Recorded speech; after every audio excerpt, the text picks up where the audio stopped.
6,98 milliards d'euros. C'est le coût de l'absentéisme pour les entreprises françaises en 2012. Le taux de l'absentéisme grimpe cette année à 4,53%. Face à un taux qui a explosé de plus de 18% en un an, le baromètre annuel de l'absentéisme d'Alma Consulting Group donne l'alerte. 77% des entreprises qui ont un taux en hausse n'ont pas encore mis en place de projet pour agir sur ce phénomène ou ne prévoient pas d'en mettre. Comment l'absentéisme touche-t-il les entreprises? Comment les RH peuvent-ils enrayer ce frein à la croissance?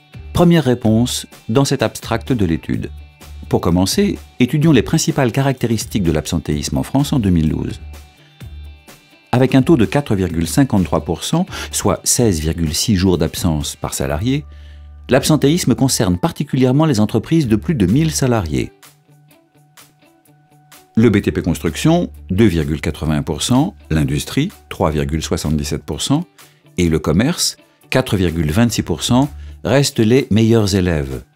A l'inverse, les transports, 4,92%, la santé, 5,37%, et le secteur des services, 5,46%, enregistrent des taux d'absentéisme toujours élevés.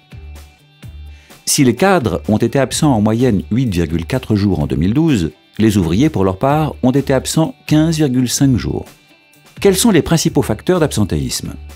Ils sont à la fois externes à l'entreprise, l'état de santé des salariés pour 59% selon les DRH, et internes à l'entreprise, comme les conditions de travail pour 41%, ou l'organisation et la charge de travail pour 40%. Cependant, l'absentéisme ne concerne pas tous les salariés. Dans les entreprises, 52% des salariés sont toujours présents. Combien l'absentéisme coûte-t-il aux entreprises? Alma Consulting Group a estimé ce coût selon un ratio moyen. 1% d'absentéisme est égal à 0,3% de la masse salariale. Ainsi, en 2012, pour les entreprises du secteur privé en France, l'absentéisme se chiffre à 6,98 milliards d'euros. Seuls les coûts directs de l'absentéisme, c'est-à-dire le remplacement et le maintien de salaire, sont pris en compte. Les coûts indirects sont, quant à eux, difficiles à estimer. Mais, en matière d'absentéisme, il n'y a pas de fatalité. Il n'existe pas de réponse unique au phénomène de l'absentéisme, mais un plan d'action articulé autour de 5 axes, du plus opérationnel au plus stratégique, en fonction de la problématique de chaque entreprise. La santé et la sécurité, l'organisation du travail, les conditions de travail, le management, la gestion des hommes, la gestion des ressources humaines, les politiques de rémunération, la stratégie, le projet d'entreprise, la communication. La gestion de l'absentéisme conjugue 2 types d'actions.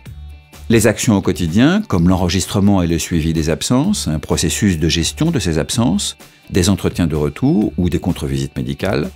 Des actions de fond, comme la prévention des risques, l'ergonomie, la prise en compte de la pénibilité et des risques psychosociaux, la formation des managers.